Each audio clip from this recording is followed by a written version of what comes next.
यहाँ पे जम्मू कश्मीर में दो निशान, दो विधान और दो निशान नहीं चलेंगे। उन्होंने कहा था कि सम को समान अधिकार दिए जाएं। अगर किसी के अधिकार छीने हैं तो एनसी के सिवा किसी ने नहीं छीने। हम करते तो शायद जो ड्यूटी की और इसकी बारी नहीं आती थी, जरूरत नहीं पड़ती।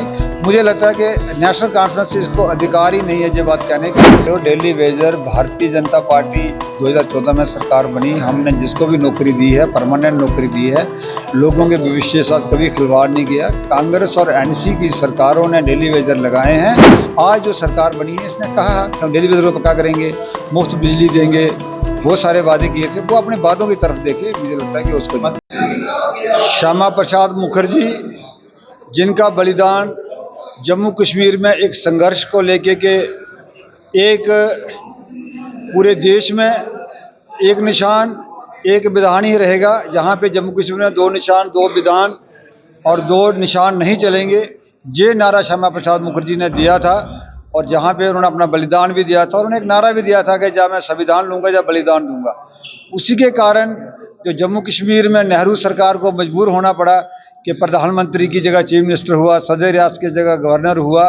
और विशेषकर जम्मू कश्मीर के लोग जो हैं, जो उनके भी ऋणी हैं कि एक बंगाल से उठ के एक राष्ट्रवाद की लो लेके जम्मू कश्मीर में वो आए थे। आज उनका रियासी जिला में एक बड़ा अच्छा भव्य कार्यक्रम श्रद्धांजलि का उनको देने का किया गया था। उनमें सभी ने अपने अपने विचार रखे, उनकी जीवनी पे चर्चा की है। हमारे बीच में सर सिंह नावत जी जो हमारे चेयरमैन जो रियासी जिला के हैं, जिला परिषद के, वो हमारे बीच में हैं। और इसके साथ बलदेव जी जो एमएलए हैं वो हमारे बीच में हैं। पूर्व जिलाध्यक्ष हमारे शील मगोत्रा जी वो हैं, और भी प्रमुख कार्यकर्ता सभी आए थे। मुझे लगता है कि ये प्रोग्राम पूरे देश भर में मनाया जा रहा है। और ख़ासकर उन्होंने कहा था कि सम को समान अधिकार दिए जाएं। उसी बात को लेके हमारे जनसंघ के पहले अध्यक्ष भी रहे, उसी आइडियोलॉजी की लेके आज भारतीय जनता पार्टी भी चल रही है। जो आज मोदी जी का नारा सबका साथ, सबका विकास और सबका प्रयास की बात करते हैं, मूलतः ये बात जो थी वो श्यामा प्रसाद मुखर्जी ने कही। अगर किसी के अधिकार छीने हैं तो एनसी के सिवा किसी ने नहीं छीने। 27 साल के बाद पंचों सरपंचों के चुनाव कराना, इस सरकार ने अगर ये सही ढंग का काम करते तो शायद जो ड्यूटी की और इसकी बारी नहीं आती थी, जरूरत नहीं पड़ती। मुझे लगता है कि नेशनल कॉन्फ्रेंस से इसको अधिकार ही नहीं है ये बात कहने का।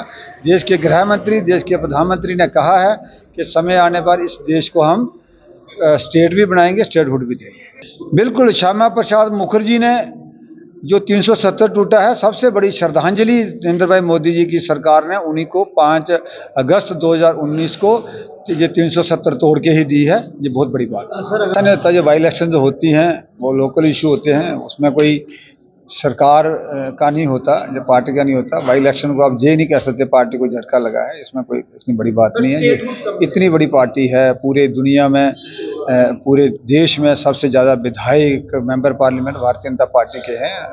13 करोड़ से ऊपर भारतीय जनता पार्टी का कार्यकर्ता है।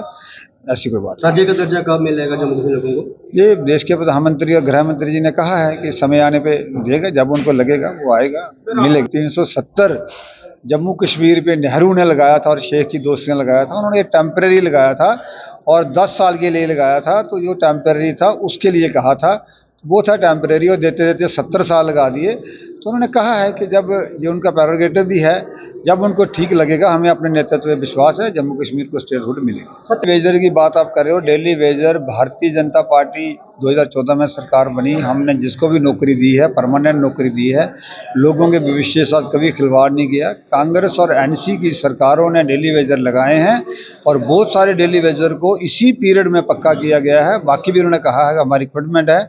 आज जो सरकार बनी है इसने कहा कि हम डेली वेजर को पक्का करेंगे, मुफ्त बिजली देंगे, बहुत सारे वादे किए थे। वो अपने वादों की तरफ देखे, मुझे लगता है कि उसको किसने कहा प्रमोट कर देखा गया सर। अब योगा दिवस की बात करें, वो आप वहाँ पे जो आपको विकास जहाँ पे दिख रहा है, दुनिया का सबसे बड़ा पुल रियासी में बन रहा है, ये जम्मू में ही पड़ता है। जम्मू से ट्रेन जा रही है, बनता है। एक्सप्रेस हाईवे दिल्ली से कटरा और कटरा अमृतसर और अमृतसर से कटरा आया है, तो ये जम्मू से होता हुआ जा रहा है। तो फिर आपको, मुझे लगता है रियासी वालों को कम से कम ये नहीं कहना चाहिए। सर, आपको लगता नहीं, उन्होंने कहा है कि जो ओबीसी को रिजर्वेशन नहीं थी, जो देश के आज़ाद होने के बाद रिजर्वेशन नहीं दी गई, उनका कमीशन नहीं बनाया गया, उसी कमीशन की रिपोर्ट जल्दी आने वाली है। और उसके बाद उन्होंने कहा है कि जल्दी चुनाव करा दें।